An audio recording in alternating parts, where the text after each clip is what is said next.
प्यारे बच्चों कैसे हैं आप लोग। आज हम लोग क्लास 10th के नन हिंदी का एक बहुत ही खूबसूरत सा चैप्टर पढ़ने वाले हैं जो कि 7वां चैप्टर है। इसका नाम है ठेस। इसके लेखक हैं फणीश्वर नाथ रेणु जी। बहुत ही अच्छा कहानी है ये।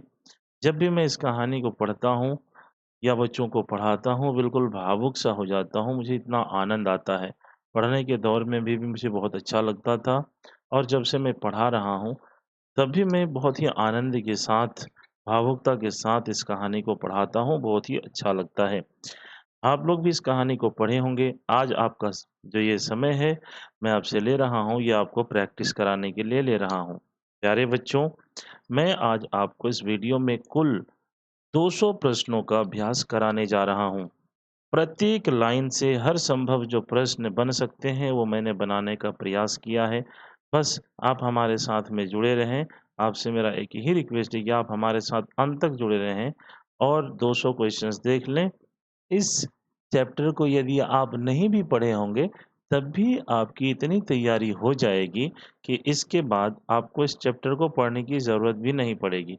लेकिन यदि आप पहले पढ़ कर के इस यहाँ प्रैक्टिस करते हैं, तो इससे प्रश्न उत्तर थोड़ा आसान हो जाता है। इसलिए किसी भी चैप्टर को पहले थोड़ा पढ़ लिया करें, खुद से पढ़ें या किसी शिक्षक से पढ़ लें, उसके बाद प्रैक्टिस करें, तो काम आपके लिए आसान हो जाएगा। चलिए शुरू करते हैं बिना किसी देरी के। सबसे पहला प्रश्न हमारे सामने आता है कि ठेस कहानी के लेखक कौन हैं? प्रेमचंद, फणीश्वर नाथ रेणु, राम वृक्ष बेनीपुरी या अज्ञेय? अज्ञेय का यानी अज्ञात, मालूम नहीं है। तो ये हमें मालूम है फणीश्वर नाथ रेणु जी इसके लेखक हैं। ठेस कहानी किस क्षेत्र की लोक संस्कृति का वर्णन करती है? मगध, भोजपुर, मिथिलांचल, अंगिका? तो यह कहानी मिथिलांचल के लोक संस्कृति का वर्णन करती है। गांव के किसान सिरचन को क्या समझते थे? बहुत मेहनती, कामचोर और बेकार, चतुर, राजनीतिक, डकैत? गांव के लोग सिरचन को कामचोर और बेकार समझते थे। सिरचन को लोग बेगार क्यों समझते थे? वह काम नहीं करना चाहता था, वह धीरे-धीरे और तौल-तौल कर काम करता था, वह पैसे मांगता था, वह गांव का मुखिया था। दरअसल वह धीरे-धीरे और तौल-तौल कर काम करता था, इसलिए लोग उन्हें बेगार कहते थे। एक समय था जब सिरचन के घर के पास किसकी सवारियां बंधी रहती थी? राजाओं की, डाकुओं की, बड़े-बड़े बाबू लोगों की, पुलिस की? प्यारे बच्चों, इसका सही उत्तर है बड़े-बड़े बाबू लोगों की। बड़े-बड़े लोग आकर सिरचन के दरवाजे पे बैठे रहते थे। उनसे अनुरोध करते थे कि आप मेरा काम कर दो। सिरचन जाति का क्या था? ब्राह्मण, कारीगर, कहार या कुम्हार? सही उत्तर है कारीगर। लेखक की माँ सिरचन को बुलाने से पहले लेखक से क्या पूछती थी? वह कितने पैसे लेगा? वह कब आएगा? आज वह भोग में क्या-क्या लेगा? वह क्या काम करेगा? प्यारे बच्चों, इसका सही उत्तर है आज वह भोग यानी खाने में क्या-क्या लेगा। बहुत ही चटुर किस्म का आदमी था, थोड़ा अच्छा खाना ही खाता था, इसीलिए लेखक की माँ उससे पूछ लेती थी कि आखिर उनको बुलाने से पहले बता दो क्या-क्या आज उन्हें खिलाना पड़ेगा। सिरचन को क्या बहुत पसंद था? समोसा और चाय, घी की ढाढ़ी यानी खखोरन के साथ चूड़ा, दाल-चावल, केवल मिठाई? प्यारे बच्चों, सही उत्तर होगा खखोरन। सिरचन को काम करते समय किसकी तरह फुफकारते हुए देखा जा सकता था? शेर की तरह, गेहूँअन साँप की तरह, चीते की तरह, हाथी की तरह? सही उत्तर है गेहूँअन साँप की तरह फुफकारता था। जब उनको कोई भी चीज़ अटपटा लगने लगता था, तब ऐसा करता था वो। सिरचन को लोग कैसा समझते थे? बहुत सीधा, मुँहज़ोर और चपोर, डरपोक, अनपढ़? तो उनको चपोर समझते थे, यानी वो थोड़ा बोलते थे बहुत। सिरचन को बुलाने के लिए क्या प्रबंध करना पड़ता था? केवल पैसों का, अच्छी चिकनाई वाली खाना, नया घर या गाड़ी? सही उत्तर है अच्छी चिकनाई वाला खाना। सिरचन किन चीज़ों को बनाने में माहिर था? मिट्टी के बर्तन, चीक और शीतल पाटी, लोहे के औजार या कपड़े बुनना? सही उत्तर है चीक, शीतल पाटी और मूंज की रस्सी के जाले।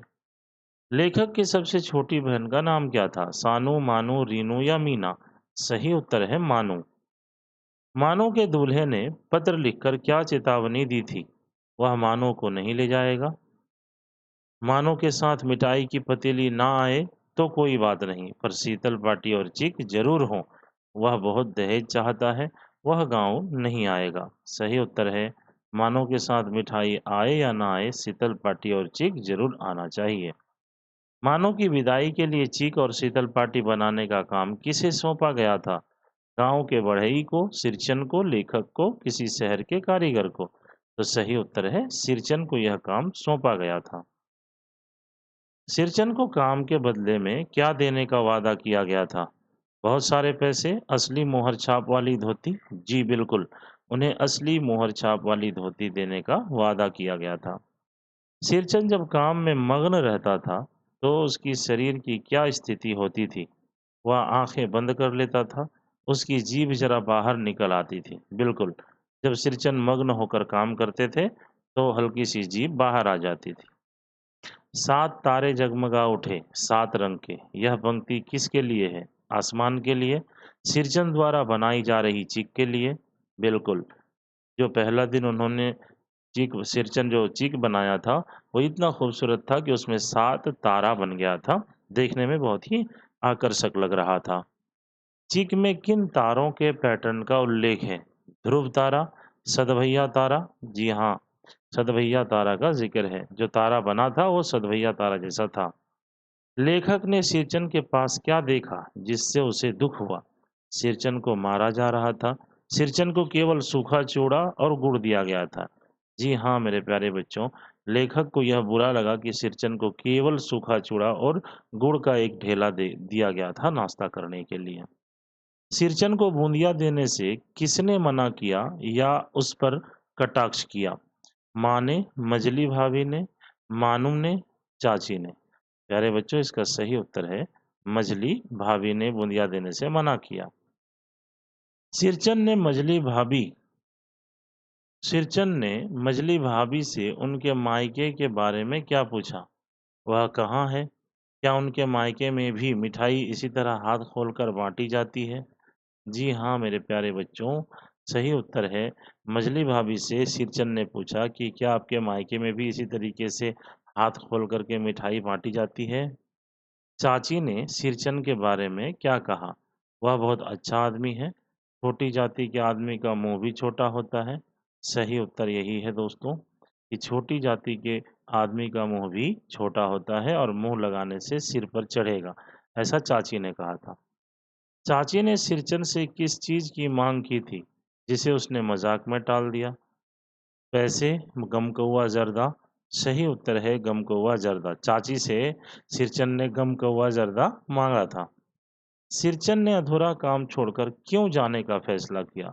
वह थक गया था, उसे बुखार था। चाची और भाभी की कड़वी बातों से उसका स्वाभिमान आहत हुआ था। प्यारे बच्चों, सही उत्तर है, चाची और भाभी ने जो उल्टी सीधी बातें कही थी उससे उनको बहुत बुरा लगा था, दिल पे चोट पहुंचा था, इसीलिए वह चले गए थे। चाची ने सिरचन को और क्या कहकर पुकारा? महान कलाकार कह के, चपोर कही के, बेटा, भाई? तो सही उत्तर है चटोर कही के, चपोर कही के। जब सिरचन चला गया तो माँ ने मानो को क्या दिलासा दिया, यानी उसको ढंढास बंधाया ना, सांत्वना दिया कि चिंता मत करो। क्या कहा? वह सिरचन को पकड़ लाएगी, वह मेले से चीका और शीतल पाटी खरीद कर भेज देगी। सही उत्तर है, माँ ने मानू से कहा कि मेले से शीतल पाटी खरीद कर भेज देगी। लेखक जब सिरचन को मनाने उसकी मड़ैया गया, तो उसने सिरचन को किस स्थिति में पाया? वह खाना खा रहा था, वह एक फटी हुई शीतल पाटी पर लेटकर कुछ सोच रहा था। जी हाँ, इसका सही उत्तर है, वह फटी हुई शीतल पाटी पर लेटकर कुछ सोच रहा था। सिरचन ने लेखक से क्या कहा जब वह उसे बुलाने गया? मैं कल आऊँगा, अब नहीं, कान पकड़ता हूँ, अब नहीं। सही उत्तर यही है। लेखक जब बुलाने के लिए गए, तो सिरचन ने कहा, अब नहीं जाऊँगा। लेखक को स्टेशन पर मानो को विदा करते समय कैसा लग रहा था? बहुत खुशी हो रही थी, सिरचन पर गुस्सा आ रहा था और मन ही मन कोसने को जी हुआ। सही उत्तर यही है।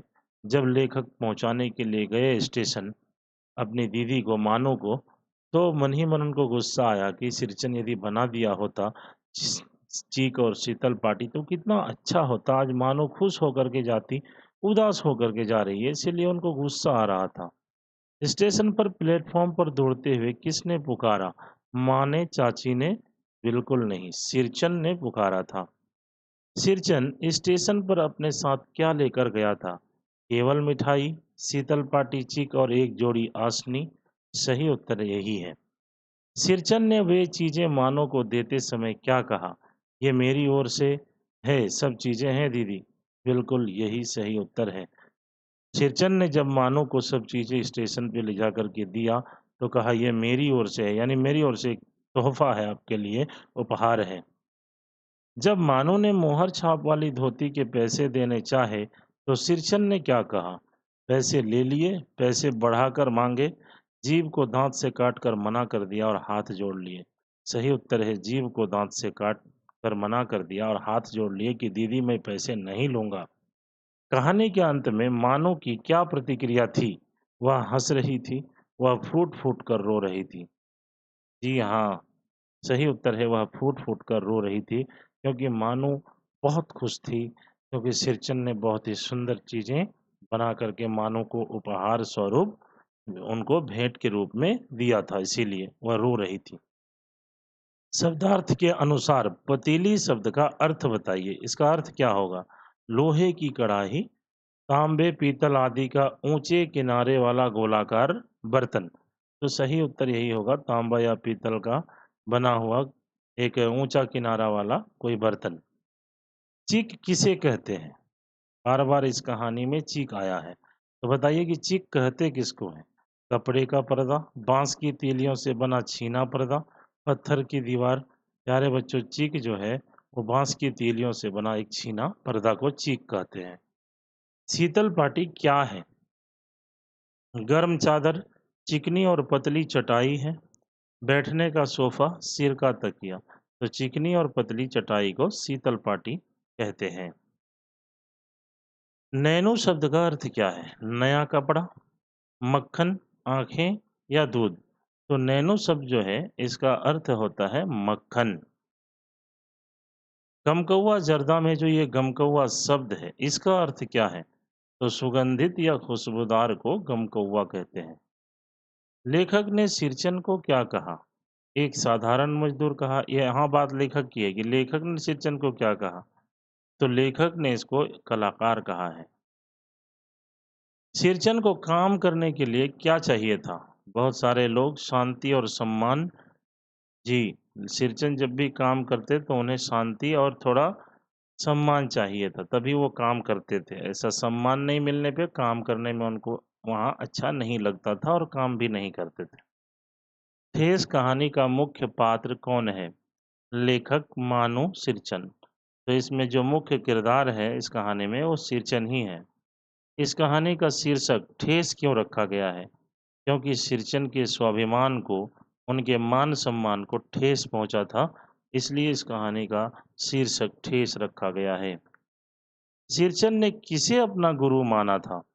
लेखक को, अपनी कला और स्वाभिमान को, चाची को, किसी को नहीं।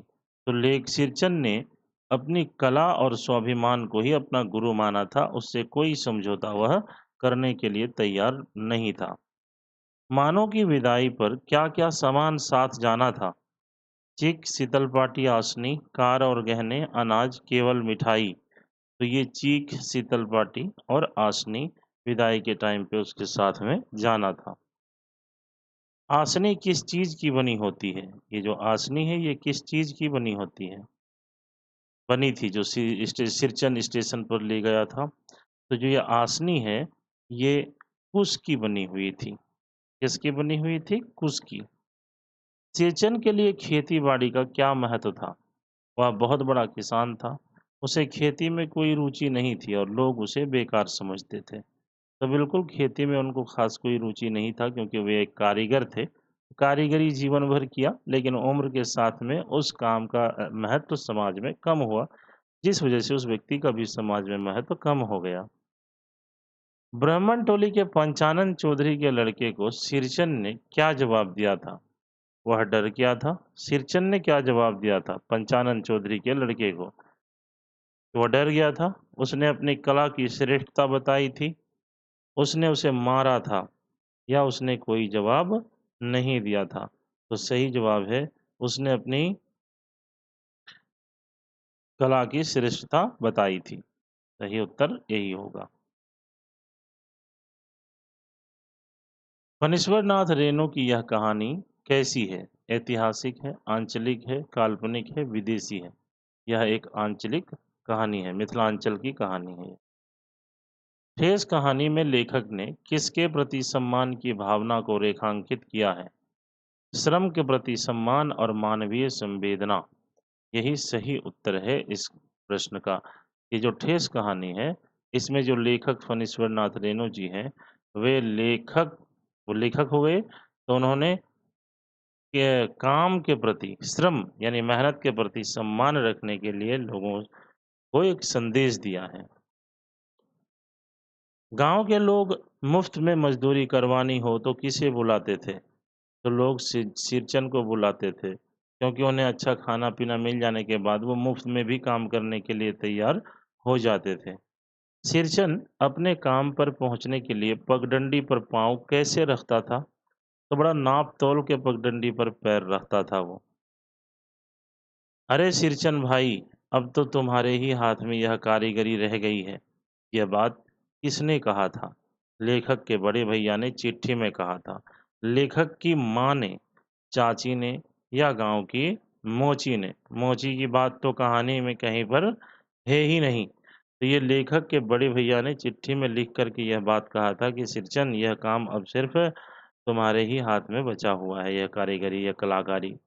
माँ के अनुसार सिरचन किस बात की जिद कभी नहीं उठाता था?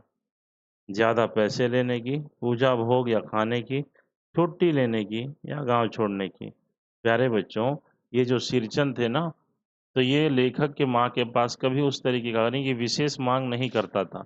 जो भी उनको मिल जाता था, उन्हें वो सहर्ष स्वीकार कर लेते थे, क्योंकि लेखक का जो परिवार था, वो समाज में थोड़ा प्रतिष्ठित परिवार था। इस वजह से वह भी बहुत सम्मान करते थे उस परिवार का।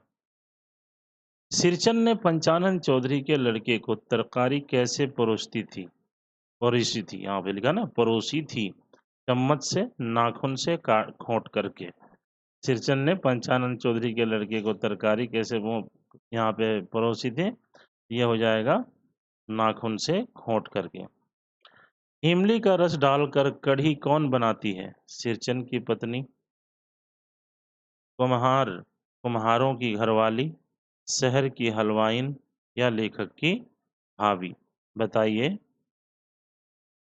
इसका सही उत्तर है कुम्हार, कुम्हारों की घरवाली। सिरचन को देखते ही माँ क्या मथने की बात कहती है? तो वे नैनो यानी मक्खन मथने की बात कहती है। मोथी घास जो है, इसकी शीतल पार्टी के लिए किसने संवाद भेजा था? मानो की ननद ने, लेखक की भाभी ने, चाची ने, बड़ी बेटी ने? तो बड़ी बेटी ने ससुराल से संवाद भेजा था, तो यहाँ लिखना होगा बड़ी बेटी। सिरचन को काम करते समय एकाग्रता यानी तन्मयता में बाधा पड़ने पर वह किसकी तरह फुफकारता था? नागराज की तरह, गेहूंवन सांप की तरह? जी हाँ, वह गेहूंवन सांप की तरह फुफकारता था। सिरचन को खाने में झाल यानी तीखापन कैसा लगता था? तो उन्हें जरा भी बर्दाश्त नहीं होता था। सिरचन काम अधूरा छोड़ने के लिए किस बीमारी का बहाना बनाता था? पेट दर्द, अधकपारी? जी हाँ, काम यदि छोड़ के घर भागना है तो वो बहाना बनाता था कि आज अधकपारी यानी सर दर्द कर रहा है, दूसरे दिन आकर के करेंगे। हलवाहों के लिए सूखे पत्तों की छतरी टोपी कौन बनाता था? तो हलवाहों के लिए सिरचन ही वह टोपी बनाता था। भज्जू महाजन की बेटी ने सिरचंद से क्या कहा था? उसे इनाम दिया था, उसे काम के लिए डांटा था, उसे खंसारी का सत्तू खिलाकर काम करवाने की बात कही थी। तो सही उत्तर है उसे खंसारी का सत्तू खिलाकर काम करवाने की बात कही थी। मानो के दूल्हे ने किसके हाथ पत्र लिखकर चेतावनी दी थी? लेखक के, बड़ी भाभी के, माँ के या चाची के? बताइए इसमें से सही उत्तर क्या होगा? तो ये बड़ी भाभी के। सही उत्तर होगा बड़ी भाभी के। मानव की विदाई के लिए कितनी जोड़ी चीख बनाने का आदेश था? 1 जोड़ी, 3 जोड़ी, 5 जोड़ी? सही उत्तर है 3 जोड़ी। सिरचन, इस बार नई धोती दूंगी, असली मोहर छाप वाली धोती। यह वादा किसने किया था सिरचन के साथ, बताइए। तो यह वादा इस बार माँ ने किया था कि इस बार तुम्हें मोहर छाप वाली धोती देंगे। सिरचन बांस की तीलियों को किस चीज से चिकनाता था? कुल्हाड़ी से, या फिर पतली छुरी से, पत्थर से, आरी से? तो सिरचन बांस की तीली को किस चीज से चिकनाता था, यानी उसको छीलने का काम करता था, बताइए। तो वह तेज छुरी उनके पास होता था, छोटा सा, उसी से उनको चिकना करने का काम करते थे। सिरचन द्वारा बनाए जा रहे चिक की बुनाई को देखकर लोगों ने क्या कहा? यह बहुत पुराना फैशन है। यह एकदम नया फैशन की चीज बन रही है। सही उत्तर है यह एकदम नया फैशन की चीज बन रही है। मझली भाभी ने पर्दे की आड़ से सिरचन को क्या ताना दिया? वह बहुत धीरे काम करता है। मोहर छाप वाली धोती मिलने पर ही अच्छी चीज बनाती है। तो मझली भाभी ने यही ताना दिया, कटाक्ष किया कि मुहर छाप वाली धोती सुन करके सिरचन इस बार अच्छे से काम कर रहा है। पहले मुझे भी पता रहता तो मैं भी भैया को कह देती कि मुहर छाप वाली धोती देना होगा। मानव दीदी किसकी सबसे छोटी बेटी थी? चाची की, काकी की?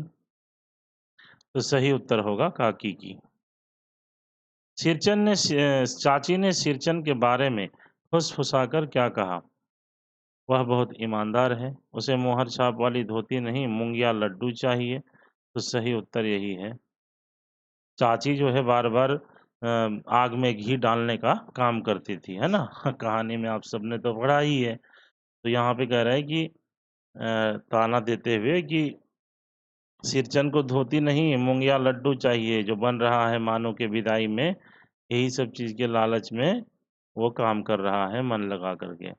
सतभैया तारा किस वस्तु की डिजाइन का हिस्सा था, बताइए। ये जो सतभैया तारा बना था किस में? तो ये चीक पर बना था।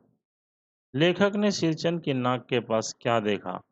दो रेखाएं उभरते हुए उनको देखा। सिरचन को सूप में जो कलेवा यानी नाश्ता दिया गया था, सूप जो होता है एक छोटा सा वो ये होता है, हाँ, वस्तु जो आमतौर पे घरों में किसी चीज को साफ सुथरा करने के लिए प्रयोग किया जाता है। और भी कई कामों में इसका इस्तेमाल होता है। तो सिरचन को सूप में जो कलेवा दिया गया था उसमें क्या था? तो चिवड़ा और गुड़ का एक सूखा ढेला था उसमें। माँ ने मझली भाभी से सिरचन को क्या देने के लिए कहा था? मिठाई, बूंदिया, दही, रोटी? सही उत्तर है बूंदिया देने के लिए कहा था। सिरचन ने मझली भाभी के मायके के बारे में क्या टिप्पणी की? वह उनका मायका बहुत गरीब है। मझली बहू रानी अपने मायके से आई हुई मिठाई भी इसी तरह हाथ खोलकर बांटती है क्या? तो सही उत्तर यही है। यही बात सिरचन ने मझली भाभी को कहा था, जिससे मझली भाभी नाराज भी हो गई थी।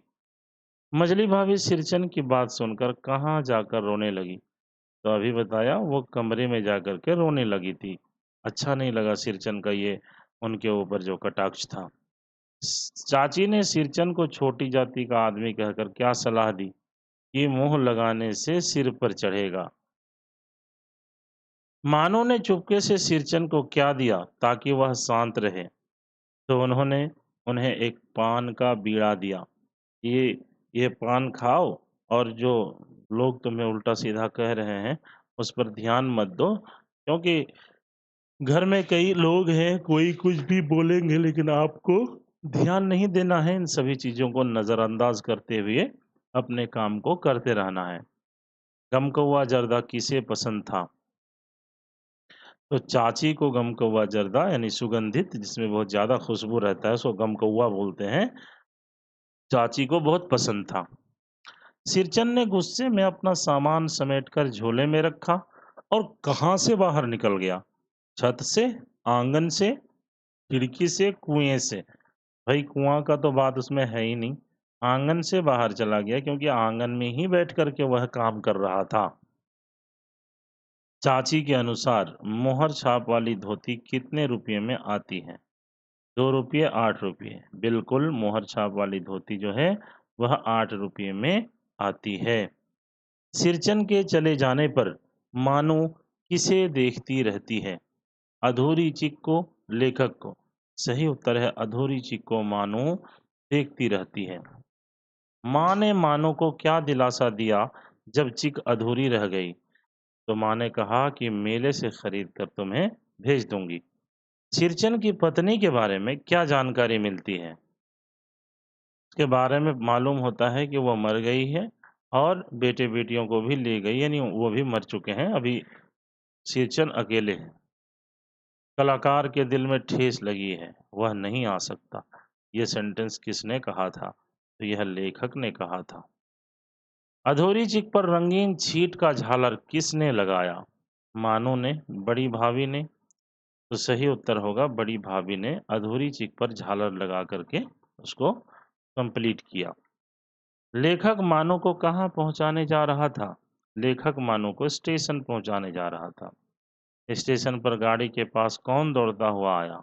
सिरचन गाड़ी के पास दौड़ता हुआ आया।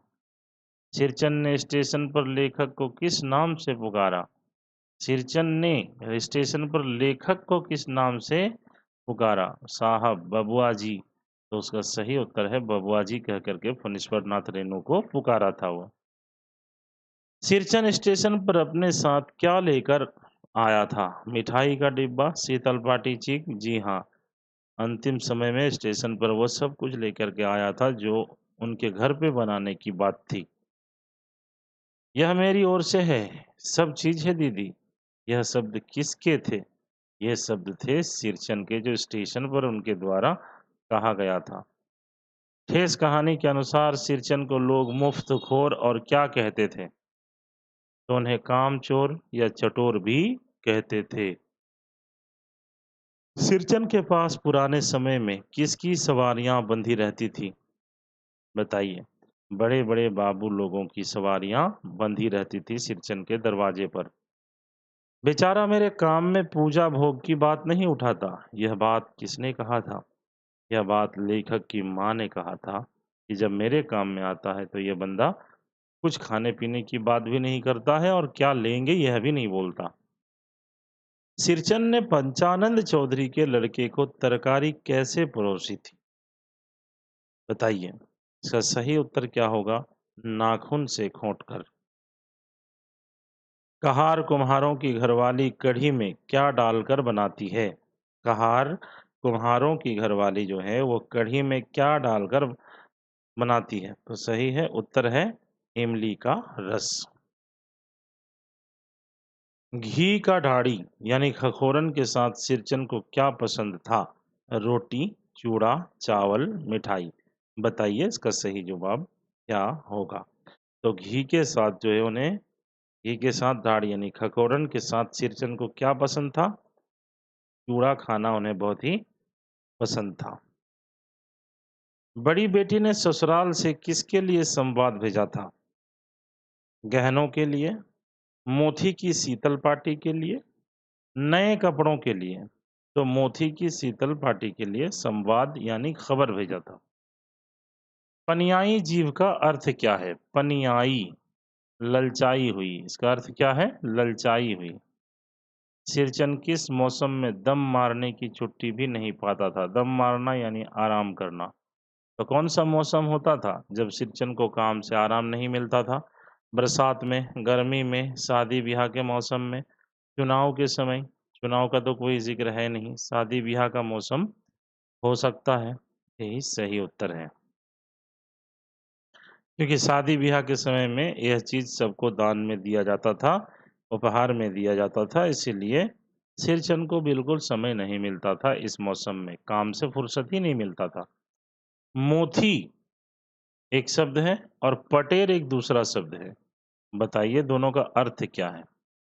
ये मोथी और पटेर दोनों का अर्थ क्या है?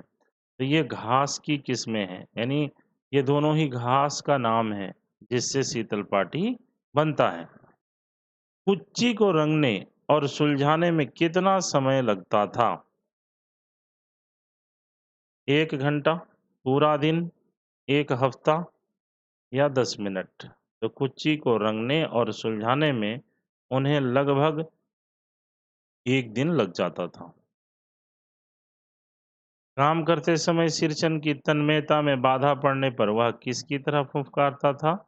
गेहूं सांप जैसे फुफकारता है उसी तरह। स्रोत के अनुसार सिरचन को और क्या कहा गया है?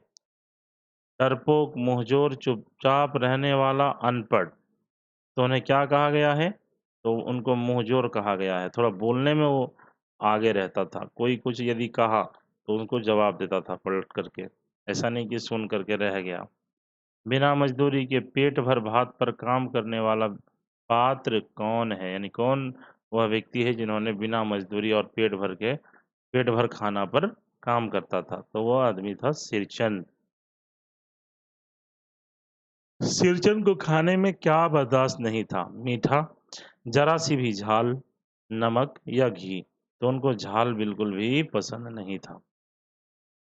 प्यारे बच्चों, अभी आप स्क्रीन पर देख ही रहे हैं कि हम लोग 116 प्रश्न कर चुके हैं। अभी भी हमारे सामने 84 यानी लगभग 84 क्वेश्चंस हैं जिसका प्रैक्टिस अभ्यास हम लोग करेंगे। तेजी से कर रहा हूं क्योंकि आप पढ़ चुके हैं, आप समझ चुके हैं। बस आपको यह देखना है कि आप किस प्रश्न का उत्तर दे पा रहे हैं और किसका नहीं दे पा रहे हैं। पहले भी मैंने बताया बताया है आप लोगों को कि मैं चैप्टर आपको पढ़ा नहीं रहा हूँ। उसके पीछे भी कई कारण हैं, पढ़ाऊँगा आगे चल कर के चैप्टर भी पढ़ाऊँगा। लेकिन फ़िलहाल मेरे पास इतने रिसोर्स नहीं है कि मैं आपको समझा-समझा करके पढ़ा पाऊँ। इसलिए अभी केवल मैं आपको प्रश्नों का अभ्यास करा रहा हूँ। बहुत जल्द मैं सभी चैप्टर को पढ़ाऊँगा भी। तो मैं जब पढ़ाऊँगा तो उसके बाद प्रैक्टिस का तो सेशन यहाँ पे अवेलेबल होगा पहले से ही चैनल पे डला हुआ। तो जिस भी चैप्टर को पढ़ाएँगे उस चैप्टर का ब कह देंगे कि आप प्रैक्टिस कर लीजिए। तो आप 1 दिन में अगर 1-1 घंटा करके भी तैयारी करते हैं तब भी आपकी तैयारी पूरी हो जाएगी। पूरी हिंदी को तैयार करने के लिए आपको 10-20 दिन ही काफ़ी है। डेली यदि आप 2 घंटा करके भी देंगे तो 20 दिन में 100 नंबर का तैयारी आप कर सकते हैं। जहाँ तक बात है ग्रामर की, क्योंकि मुझे कमेंट आ रहे हैं कि ग्रामर का भी इसी तरीके से आपको प्रैक्टिस करवाना है।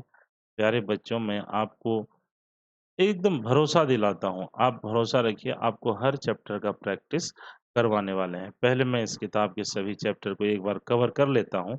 इसके बाद जो व्याकरण है, उसके भी हर चैप्टर को आपको व्याकरण से 26 कम से कम चैप्टर का अभ्यास कराऊँगा। इसलिए आपको चिंता करने की ज़रूरत नहीं है। जो एग्ज़ाम में क्वेश्चंस आते हैं, वह भी मैं अटेम्प्ट करने वाला हूँ। एक बात और कि आप कहते हैं कि जो क्वेश्चन पहले पूछा जा चुका है, उस पे आप ये पीवाईक्यू लिख दें, यानी प्रीवियस ईयर क्वेश्चन जो पूछा गया है।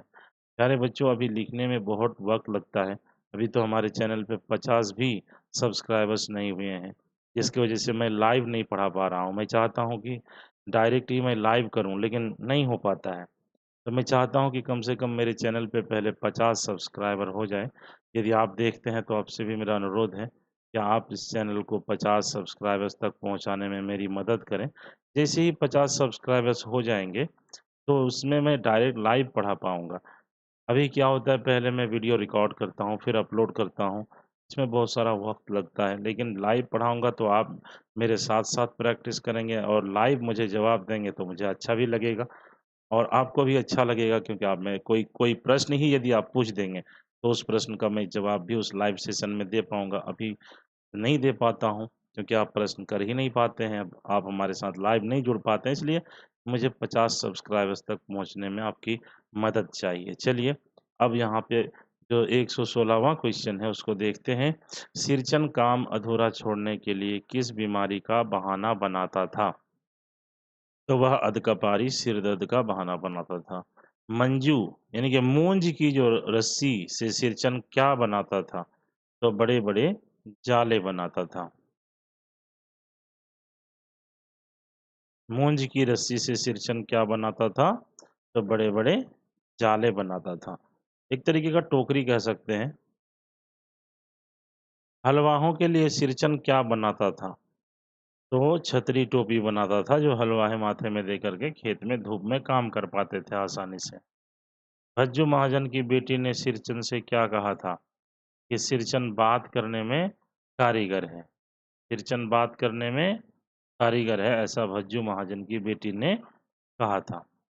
दो-दो पटेर की पार्टियों का काम सिर्फ खसारी का सत्तू खिलाकर किसने करवाना चाहा था? केवल खसारी का सत्तू खिला के 2 पटेर का काम किसने करवाने का कोशिश किया था बताइए? मानव ने, भज्जू महाजन की बेटी ने, लेखक की माँ ने, चाची ने? जी नहीं, सही उत्तर है भज्जू महाजन की बेटी ने। मानो दीदी पहली बार कहाँ जा रही थी? नानी के घर, तीर्थ यात्रा पर, ससुराल? सही उत्तर है ससुराल जा रही थी, वो तीर्थ यात्रा पे नहीं जा रही थी। मानो के दूल्हे ने पत्र लिखकर विशेष रूप से किस चीज की मांग की थी? तो 3 जोड़ी फैशनेबल चिक और 2 शीतल पाटियां।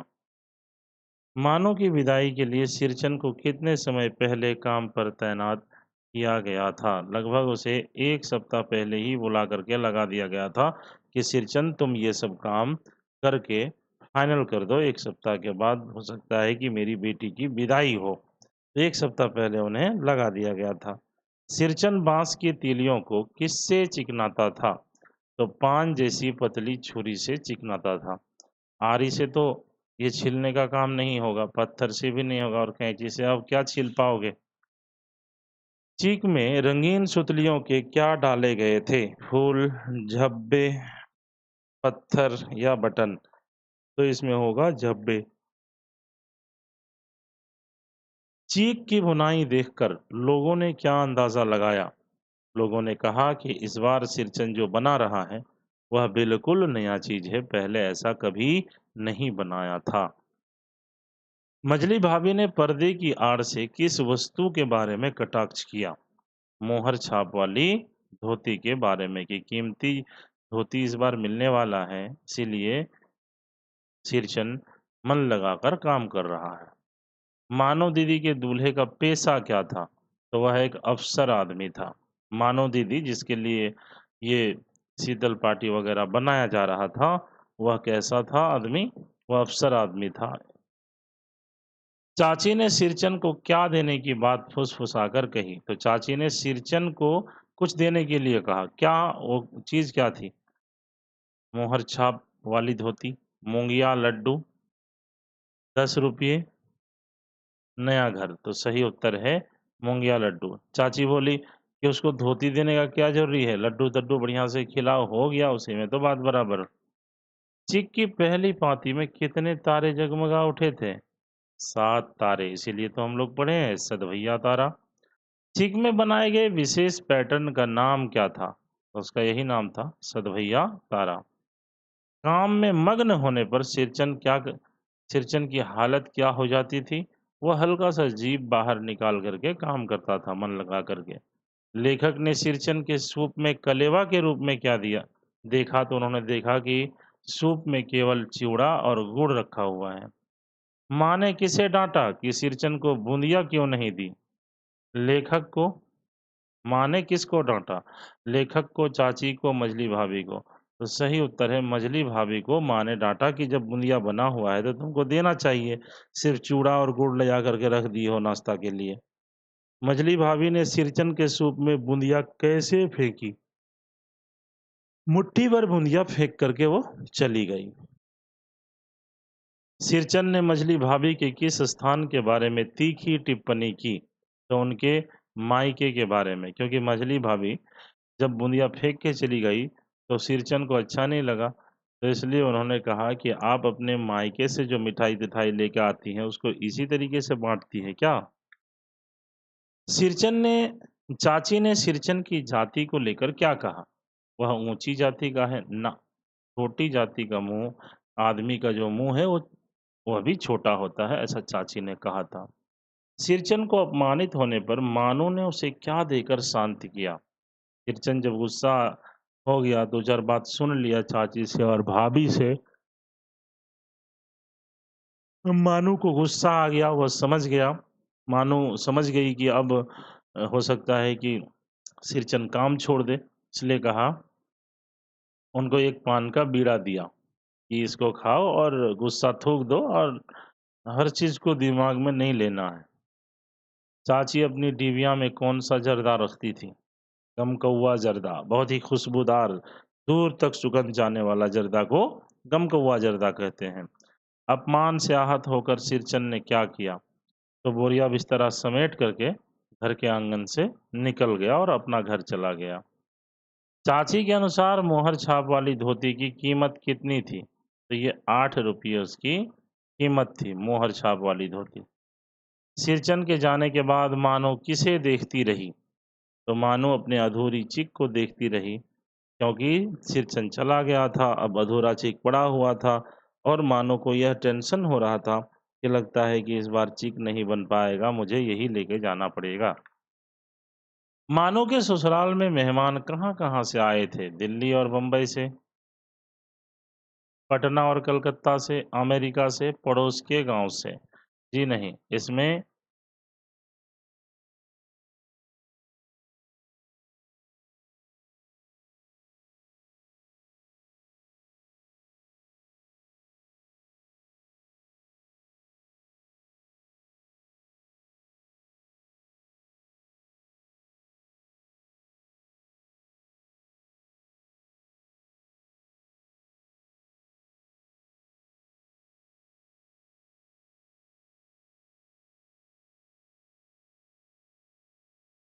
जी हाँ, तो बताइए इसका सही उत्तर क्या होगा? दरअसल कोई आ गए थे, उनसे बात करने लगा था, इसीलिए उधर थोड़ा-सा डिस्ट्रैक्ट हो गए थे। अब गाँव में यही होता है, कोई भी आते रहते हैं। बताइए इसका सही उत्तर क्या होगा? इसका सही उत्तर होगा पटना और कलकत्ता से मेहमान आए थे। लेखक जब सिरचन को मनाने गया, तो सिरचन कहाँ लेटा था? अपनी मड़ैया में एक फटी हुई शीतल पाटी पर। बबुआ जी अब नहीं, कान पकड़ता हूँ अब नहीं, यह सिरचन ने किससे कहा था? लेखक से। जब लेखक उन्हें बुलाने के लिए गया था, तब सिरचन ने यह बात कहा था। स्टेशन पर सिरचन ने पीठ पर क्या लाद रखा था? भारी बोझ, जिसके अंदर शीतल पाटी, चीक वगैरह भरा हुआ था, ये सब लेकर के उपहार के रूप में मानो को देने के लिए गया था। सिरचन ने स्टेशन पर लेखक को किस स्वर में झिड़का? दरवाजा खोलिए, ये जोर से कहा। ये दरवाजा खोलिए, स्टेशन पर सिरचन ने जाकर के कहा, क्योंकि गाड़ी खुलने लगी थी। सिरचन ने मानो को क्या-क्या चीजें भेंट की? तो शीतल पाटी, चीक और एक जोड़ी कुश की आसनी। साड़ी, गहना, फल, मिठाई ये सब उसमें नहीं था। जब मानो ने धोती के पैसे देने चाहे, मानो खुश हो गई कि सिरचन सभी चीजें मेरे लिए बना कर लाया है। और सिरचन एक गरीब आदमी भी था, तो मानो खुश होकर के धोती के जो 8 पैसे माँ ने वादा किया था वो देने लगी। लेकिन सिरचन ने क्या प्रतिक्रिया दिया यह आपको बताना है। तो उसने जीभ को दाँत से काटकर हाथ जोड़ लिए कि मुझे पैसे नहीं चाहिए। यह बहुत ही भावुक करने वाला पल था। जब मैं कहानी पढ़ता हूँ ना, रियली बता रहा हूँ, मुझे बहुत ही अ, बहुत अच्छा लगता है ये। मैं बिल्कुल जुड़ जाता हूँ। ऐसा लगता है कि इस कहानी के हर दृश्य को मैं खुद जी रहा होता हूँ, मैं देख रहा होता हूँ बिल्कुल एक चलचित्र की तरह, ऐसा लगता है। बहुत ही अच्छा लगता है इस कहानी को पढ़ने में। कहानी के अंत में मानो क्यों रो रही थी? सिरचन की ममता और कला की निस्वार्थ भावना देखकर मानो रो रही थी। यहाँ देखिए सिरचन की माँ ने कहा था कि धोती देंगे, अच्छा खाना-पीना भी मिल रहा था क्योंकि रोज़ उनके घर पे मिठाई वग़ैरह बन रहा था। लेकिन सिरचन ना धोती के लिए काम किया, ना खाना के लिए काम किया, काम किसके लिए किया? ममता के लिए किया। अपने और साथ ही अपने काम से प्रेम किया, खाना से नहीं। क्योंकि उस घर से उनका बहुत ही लगाव था और मानो जो है उस घर की सबसे छोटी बेटी थी और सिरचन उम्र-दराज हो गया था, उसी गाँव में रहता था वो, तो उससे लगाव बहुत था इसीलिए उपहार के रूप में बेटी समझ करके, बहन समझ करके उसको ये बना करके मुफ़्त में ले जा कर के वहाँ दिया।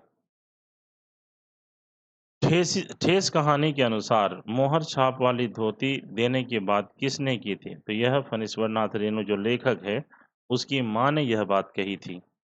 सिरचन के अनुसार चूड़ा और गुड़ का कलेवा उसे किसने दिया था? तो मजली भाभी ने दिया था। ठेस कहानी में मुंह में लगाम ना होना, यह एक मुहावरा है। पहले के वीडियो में मैंने बताया है कि मुहावरा वह शब्दखंड होता है जो सामान्य अर्थ ना देकर एक विशेष अर्थ देता है। अर्थात जो लिखा हुआ है उसका अर्थ वह नहीं है बल्कि कुछ अलग होता है। तो मुँह में लगाम ना होना, इस मुहावरे का प्रयोग किसके लिए किया जा सकता है? सिरचन के लिए। क्योंकि सिरचन के मुँह में लगाम नहीं था, सामने कोई भी हो उसके सामने वो बोलने लगता था, वो पलट कर के जवाब देता था, तो इसका मतलब यह हुआ कि उसके मुँह में लगाम नहीं था। मानो दीदी के ससुराल में मेहमानों ने सिरचन की बनाई किस चीज़ को बार-बार खोल के दिखाया था? चिक को, शीतल पाटी को, आसनी को, साड़ी को? सही उत्तर है शीतल पाटी को। मानो दीदी के ससुराल में मेहमानों ने सिरचन के हाथों से बनाया हुआ जो ये शीतल पाटी था, उसको बार-बार खोल के दिखाया था। सिर चढ़ना, यह भी एक मुहावरा है। बताइए कि इसका अर्थ निम्न में से किस संदर्भ में हो सकता है? तो बहुत आदर देना, इस यही सही उत्तर है। यदि हम किसी को बहुत आदर देंगे ना, तो वो हमारे सिर पर चढ़ जाएगा, यानी उस पर से हमारा नियंत्रण कम हो जाएगा। सिरचन ने स्टेशन पर बबुआ जी को क्या करने को कहा? तो उन्हें कहा कि बबुआ जी दरवाज़ा खोलिए। चीक और शीतल पाटी के अलावा स्टेशन ने मानो को सिरचन ने मानो को और क्या दिया? तो एक जोड़ी आसनी कुश की, सोने की अंगूठी, रेशमी कुर्ता, मिठाई की पतली। नहीं भाई, एक जोड़ी आसनी कुश की भी उन्होंने दिया था और साथ में शीतल पाटी और चीक भी। सिरचन ने मोहर छाप वाली धोती का दाम लेने से क्यों मना कर दिया? क्योंकि वह मानो दीदी को अपनी दीदी मानता था और स्नेहवश प्रेम स्वरूप उन्होंने यह उपहार के रूप में उन्हें दिया, इसीलिए पैसा लेने से मना कर दिया। बताइए, उसके घर में अपमानित हुआ, गुस्सा आया, घर चला गया। लेखक कई बार बुलाने के लिए गया सिरचन को, लेकिन वह आया नहीं। कुछ माँगा भी नहीं उस घर से कि 10 रुपये की जगह 15 रुपया दोगी तभी काम करके देंगे, ऐसा कुछ नहीं कहा। लेकिन अपने घर पर अपनी दीदी जिसे वो दीदी मानता था मानो को, उसके लिए वो जैसा उसके घर पे बनाया था, उससे भी सुंदर चीख, शीतल पाटी और कूस वगैरह सब बना करके ले जा करके उपहार के रूप में दे दिया, कोई पैसा नहीं लिया। बताइए। 7 तारे मंद पड़ गए, यह वाक्य किस स्थिति को दर्शाता है? तो सिरचन जब वापस चला गया, काम छोड़ के घर चला गया, तो चीख तो अधूरा रह गया। तो वहाँ पे जो तारों का जो जगमगाहट था, वह कम हो गया, इसी के बारे में यहाँ पे बताया गया है। कहानी में बैरागन या बैराग, ये जो शब्द प्रयोग हुआ है, ये किसके लिए हुआ है? बताइए। माँ के लिए, मानो की विदाई के संदर्भ में। जी हाँ, ये मानो की विदाई के संदर्भ में हुआ था, जिसमें कहा गया था, भाभी ने मज़ाक में कहा कि अगर चीक, शीतल पाटी, कुश ये सब लेकर के नहीं जाएगी, तो उन्हें वापस आना पड़ेगा फिर ससुराल से। ठेस कहानी किस विधा की रचना है? कविता है, आंचलिक कहानी है, निबंध है या फिर जीवनी है? तो यह एक आंचलिक कहानी है। सिरचन के चेहरे पर 2 रेखाएँ कब उभरी? जब चाची और भाभी की बातों से उसे ठेस लगी। जब उनके मन में दुःख हुआ, तब उनके नाक पर 2 रेखाएँ उभर आईं।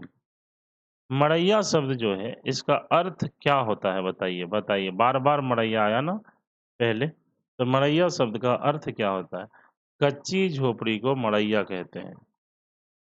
सिरचन को गाँव के लोग बेकार क्यों समझते थे? क्योंकि खेती-बाड़ी के जो काम होते थे, वो उन्हें अच्छा नहीं लगता था करने में। इसी वजह से बाद में आते थे, धीरे-धीरे काम करते थे।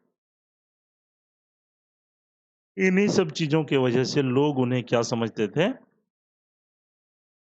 बेकार समझते थे, बेकार। चिक बनाने में मुख्य रूप से किस लकड़ी का प्रयोग होता है? आम का, बाँस का? नहीं भई, आम का लकड़ी से चिक नहीं बनता है, बाँस की तिलियों से बनता है। सिरचन की उँगलियों में सुतली के फंदे, ये सुतली के फंदे पड़ना, इसका ये क्या दर्शाता है? उसकी चोट को, उसकी बुनाई की कला को, उसकी बीमारी को या उसके बुढ़ापे को? तो सही उत्तर है उसके बुनाई के कला को। मानव दीदी का दूल्हा अफसर आदमी है, यह बात किसने कहा था? तो ये बात सिरचन ने कहा था। किसने कहा था? सिरचन ने। सिरचन ने अपना झोला समेटकर क्या किया? हनहनाता हुआ आंगन से बाहर निकलकर चला गया। मुफ्त में मजदूरी देनी हो तो और बात है। ये जो पंक्ति है, ये किसने कहा था? किसके बारे में है? लेखक के बारे में, सिरचन के बारे में। जी, सिरचन के बारे में कहा गया कि मुफ्त में मजदूरी देनी हो तो और बात हो। कुश क्या है? फिर से आया यहाँ कुश, जिससे सिरचन ने आसनी बनाई थी।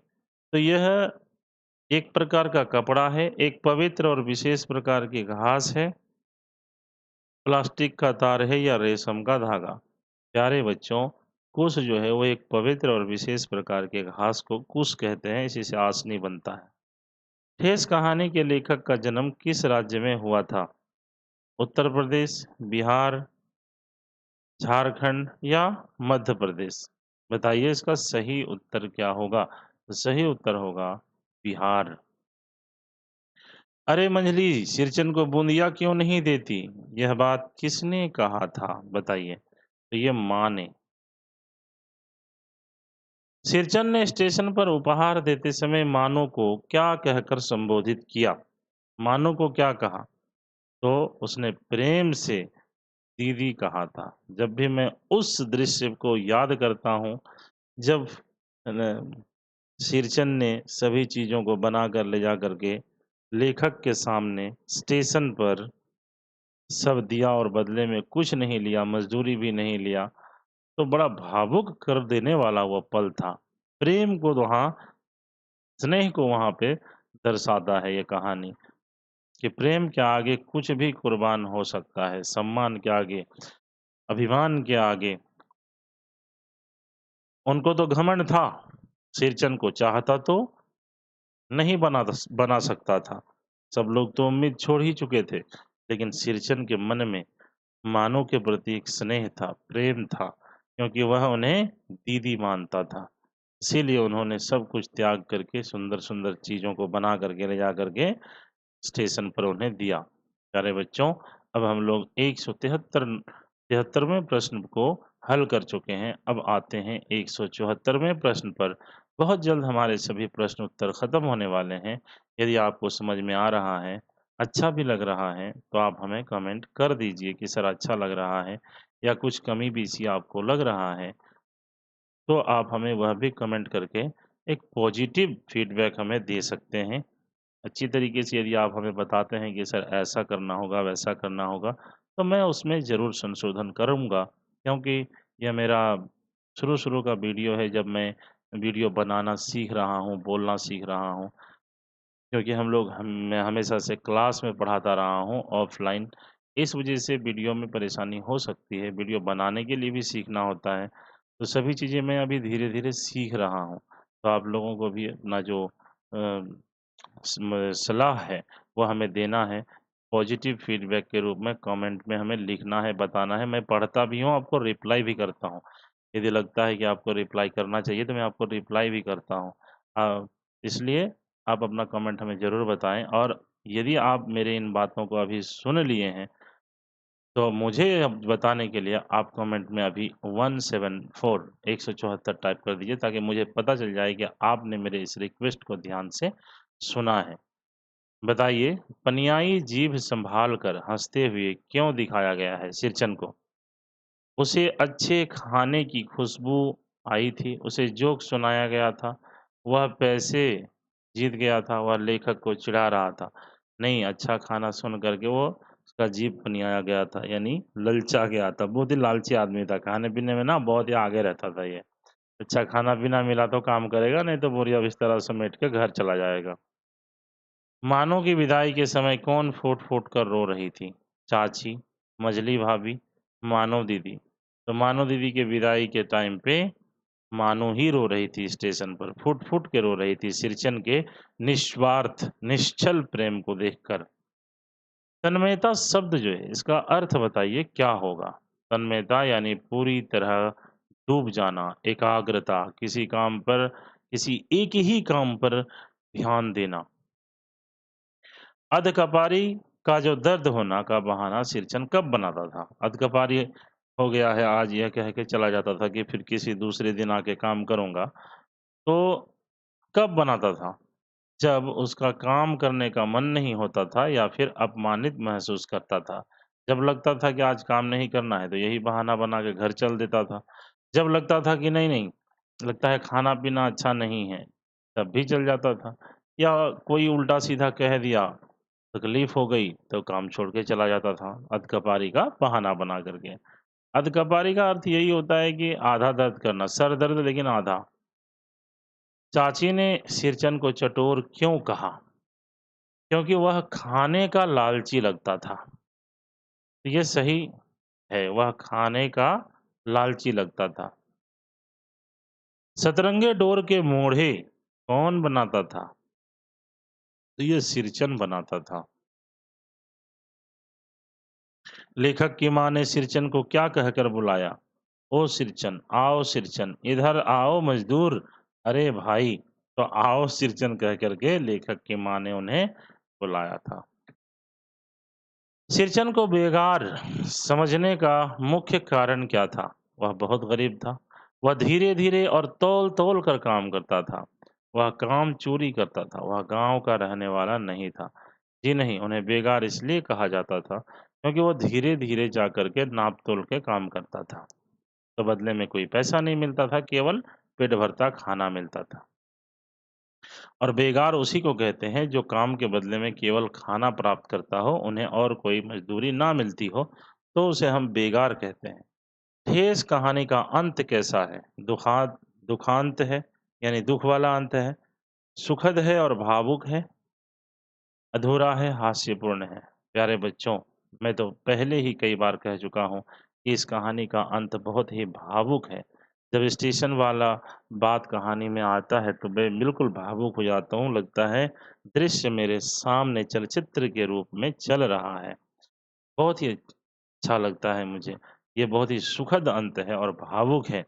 हाँ, यदि इस कहानी के अंत में शेरचन ये जो भी सामान ले जा कर के स्टेशन पे मानू को दिया था, अगर ये सब नहीं देता और मानू वैसे ही चली जाती, तब इस कहानी को सुनकर या पढ़कर उतना मज़ा या आनंद नहीं आता, जितना कि अभी आ रहा है। यानी कहानी कंप्लीट है, अच्छा लग रहा है बहुत।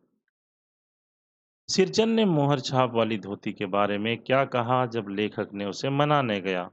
तो कहा, अब क्या करूँगा लेकर, वह धोती चाची को दे दो, मैं उसे पहन कर आऊँगा। तो उन्होंने कहा, अब क्या करूँगा लेकर? उसका कहने का अर्थ यह था कि अब मैं उम्र-दराज हो गया हूँ, मेरी पत्नी भी नहीं है, मेरे बच्चे भी नहीं हैं, वो लोग तो गुज़र चुके हैं। मैं ये धोती-मोती लेके क्या करूँगा? जो भी मेरे पास फटा-पुराना है, यही सब पहन कर के मैं गुज़ारा कर लूँगा। पटेर की शीतल बाटी बनाने के लिए पटेर को क्या करना पड़ता है? उसे उबालना पड़ता है, उसे रंगना और सुलझाना पड़ता है, उसे जलाना पड़ता है या उसे काटना पड़ता है। अगर जला ही देंगे तो उससे कुछ बनेगा ही नहीं। तो इसको सुलझाना पड़ता है, रंगाना पड़ता है, फिर सुलझाना पड़ता है। मानो के ससुराल वाले कहाँ के मेहमानों को शीतल बाटी दिखाते थे? केवल गाँव के, पटना और कलकत्ता के। कहाँ के गाँव को? के लोगों को? पटना और कलकत्ता। छोटी जाति के आदमी का मुंह भी छोटा होता है। इस पंक्ति में कौन सा भाव झलकता है? प्रेम का, समानता का, जातिगत अहंकार और संकीर्णता का। प्यारे बच्चों, जब हम जाति का नाम लेकर किसी व्यक्ति को छोटा कहते हैं या छोटा बताने की कोशिश करते हैं, तो इससे साफ स्पष्ट होता है कि हम हमारे अंदर जातिगत अहंकार है, घमंड है और हमारी जो सोच है वो छोटी है। जात से कोई छोटा या बड़ा नहीं होता है मेरे प्यारे बच्चों, कर्म से छोटा या बड़ा होता है। इसलिए इस कहानी के अंदर जो चाची ने कहा है वो कहीं से भी उचित नहीं है, कहना नहीं चाहिए था उन्हें और कुछ कह लेती। सिरचन ने स्टेशन पर अपना बोझ कहाँ उतारा? प्लेटफ़ॉर्म पर ही उतारा होगा और कहाँ उतारेगा? लेखक के पैरों पर। भाई पैर पे अगर इतना भारी भरकम चीज़ रख दिया जाए तो पैर टूटेगा कि नहीं टूटेगा बताओ? और प्लेटफ़ॉर्म पर ज़मीन है नहीं रहता है, वहाँ पे हम लोग तो देखते हैं प्लेटफ़ॉर्म में पूरा ढलाई वगैरह किया हुआ रहता है। ट्रेन के अंदर नहीं, बाहर में ही रखा, बाद में ऊपर किया। तो प्लेटफ़ॉर्म पर रखा था। मानो ने सिरचन को सिरचन दादा क्यों कहा? क्योंकि वह उसका सगा भाई था। नहीं, सगा नहीं था। आदर देने और उसका गुस्सा शांत करने के लिए। जी हाँ, उनको हम सम्मान देने के लिए। क्यों? क्योंकि मानो को ऐसा लगने लगा था कि सिरचन नाराज़ हो गया है। अब लगता है ये काम नहीं करेगा, वापस चला जाएगा। इसीलिए कहा उनको सिरचन दादा कह कर के उसके गुस्से को शांत करने का एक प्रयास किया।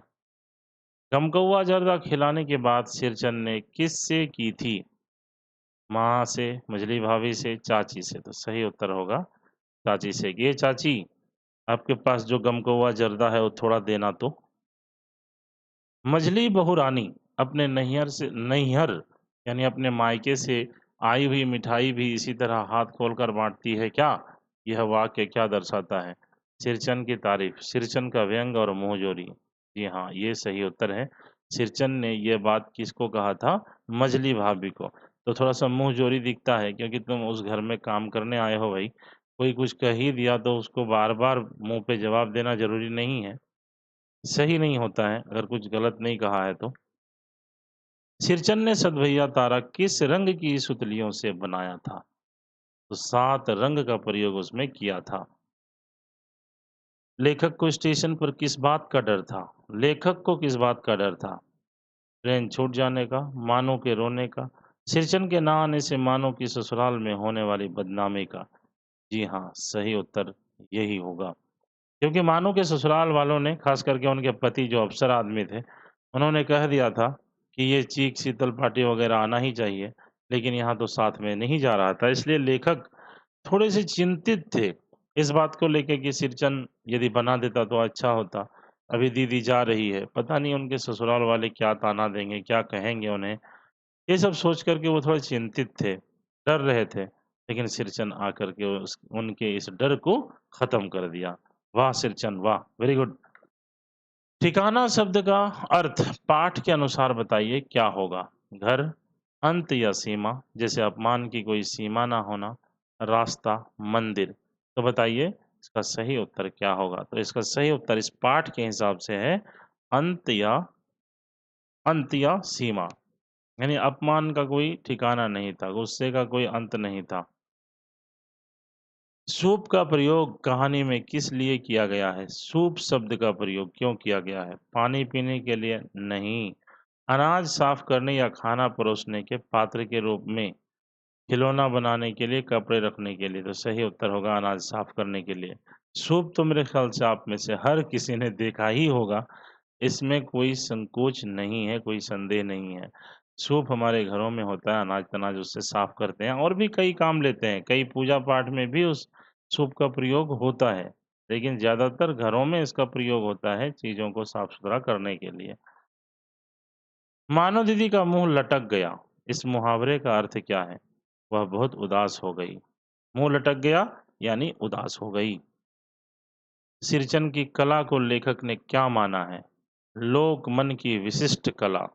उन्होंने क्या माना है? लोक मन की विशिष्ट कला के रूप में माना है सिरचन ने, यानी कला को सम्मान दिया है। ठेस कहानी में समाज की किस बुराई पर प्रहार किया गया है? इस कहानी के अंदर कहानी के साथ-साथ एक बुराई पर भी प्रहार हुआ है। वो किस बुराई पर? दहेज प्रथा, जातिगत भेदभाव और कलाकारों का अनादर, बाल विवाह या भ्रष्टाचार। प्यारे बच्चों, इस कहानी को पढ़ने के बाद हमें जो सबक मिलता है कि हमें 2 चीज़ नहीं करना चाहिए, वो है जातिगत भेदभाव। किसी के साथ भी जाति के आधार पर हमें भेदभाव नहीं करना चाहिए और साथ ही कलाकारों का भी अनादर नहीं करना चाहिए। जो कलाकार है, उनका हमें आदर करना चाहिए। सिरचन अपनी पत्नी के बारे में क्या सोचकर दुखी होता था? कि उसकी और उसके बच्चों की मृत्यु हो गई थी और वह अकेला था। जब उन्हें याद आता था कि उनकी पत्नी मर चुकी है, उनके बच्चे भी मर चुके हैं, वह तन्हा है, अकेला है, तो उन्हें दुःख होता था सिरचन को। और यह एक सामान्य बात है, किसी के साथ भी ऐसा होगा। जब व्यक्ति उम्र के एक पड़ाव पर पहुँच जाता है, और उनके जो साथ ही के लोग होते हैं उन्हें पहले ही छोड़कर चले जाते हैं तो दुःख उस व्यक्ति को होता ही है। यहाँ पर भी वैसा ही था, सिरचन अकेला था, पत्नी चली गई थी, बच्चे भी चले गए थे। सभी के मरने के बाद उनको बड़ा अफ़सोस होता था। स्टेशन पर गाड़ी चलने के बाद मानव ने क्या किया? उसे उसने सिरचन को गाली दी। उसने बंडल खोलकर देखा और फुट-फुट कर रोने लगी। जी हाँ, जब गाड़ी चलने लगी, मानव ने सभी चीज़ों को खोल-खोल कर के देखा और रोने लगी। उनको बड़ा प्यार आ रहा था और साथ ही वो जो बना हुआ था, सबसे सुंदर, सबसे अनोखा, इतना सुंदर, जितना सुंदर आज से पहले कभी भी सिरचन ने इन चीज़ों को नहीं बनाया था और नए डिज़ाइन के साथ बना कर के दिया था। यह सब देख कर के मानो रोने लगी थी। आखिरी प्रश्न है मेरे प्यारे बच्चों इस सेशन का, जो कि 200वां कोई प्रश्न है। हेस कहानी का मुख्य उद्देश्य क्या है? खेती सिखाना, कलाकारों के स्वाभिमान की रक्षा और उनके मेहनत यानी श्रम का सम्मान करना, शहर की बुराई करना, यात्रा का वर्णन करना। प्यारे बच्चों, अब आप कहानी को समझ गए हैं और खुद से कहानी को पढ़े भी होंगे। आप इस 200वें क्वेश्चन इस 200वें प्रश्न का उत्तर आप अपनी तरफ से दीजिए, मैं इस प्रश्न का उत्तर नहीं दूँगा। यह प्रश्न आपके लिए छोड़ रहा हूँ। आप हमें कमेंट में इसका उत्तर ज़रूर बताएँ। यदि आपका उत्तर सही हुआ, तो मैं भी आपको आपका कमेंट को मैं पिन कर दूँगा और साथ ही मैं बता दूँगा कि सही उत्तर वही है या कोई दूसरा है। प्यारे बच्चों, आज की इस वीडियो में यहीं तक। फिर मिलेंगे एक नए चैप्टर और नए वीडियो के साथ। तब तक के लिए आप सबका बहुत-बहुत शुक्रिया। Thank you very much.